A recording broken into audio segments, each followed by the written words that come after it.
ഈ ക്ലാസ്സിൽ പഠിക്കാൻ പോകുന്ന കാര്യം എന്ന് പറഞ്ഞാൽ ചില പദാർത്ഥങ്ങളുമായി ബന്ധപ്പെട്ട് ചില വർണ്ണകങ്ങളെക്കുറിച്ചാണ്. നിറം നൽകുന്ന പദാർത്ഥങ്ങളുടെ പേരുകളാണ് പഠിക്കാൻ പോകുന്നത്. അതിൽ വരുന്ന ബീട്രൂട്ടിന് നിറം നൽകുന്ന പദാർത്ഥം അല്ലെങ്കിൽ രാസവസ്തു എന്ന് ചോദിക്കാം. ബീട്രൂട്ടിന് നിറം നൽകുന്നതെന്ന് പറയുന്നത് അല്ലെങ്കിൽ ബീട്രൂട്ടിൻ്റെ ചുവപ്പ് നിറത്തിന് കാരണം എന്ന് പറയുന്നത് ബീറ്റ സയാനിൻ. അത് ഇമ്പോർട്ടൻ്റ് ആണ്, ഓർത്ത് വെച്ചോണം കേട്ടോ. ബീട്രൂട്ടിൻ്റെ നിറത്തിന് കാരണം എന്ന് പറയുന്ന ആരാണ്? Beta cyanin. അതുപോലെ തന്നെ തക്കാളിയുടെ നിറത്തിന് കാരണം ലൈക്കോപ്പിൻ. തക്കാളിയും ഇമ്പോർട്ടൻ്റ് ആണ്, ക്യാരറ്റും ഇമ്പോർട്ടൻ്റ് ആണ്. തക്കാളിയുടെ നിറത്തിന് കാരണം എന്ന് പറയുന്നത് ലൈക്കോപ്പിൻ, ക്യാരറ്റിൻ്റെ നിറത്തിന് കാരണം എന്ന് പറയുന്നത് ബീറ്റ കരോട്ടിൻ അല്ലെങ്കിൽ കരോട്ടിൻ എന്ന് ഓർത്ത് വെച്ചാൽ മതി. ബീട്രൂട്ട് ബീറ്റ സയാനിൻ, തക്കാളി ലൈക്കോപ്പിൻ, ക്യാരറ്റ് ബീറ്റ കരോട്ടിൻ. അടുത്ത മഞ്ഞളാണ്. മഞ്ഞൾ വളരെ പ്രധാനപ്പെട്ട സാധനമാണ്, ചോദിക്കുന്നതാണ്.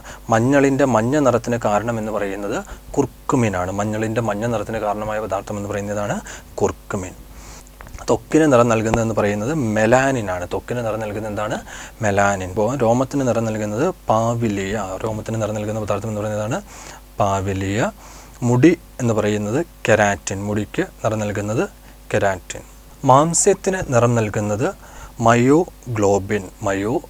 മാംസ്യം അല്ലെങ്കിൽ മീറ്റിന് നിറം നൽകുന്നതെന്ന് പറയുന്നത് മയോഗ്ലോബിൻ.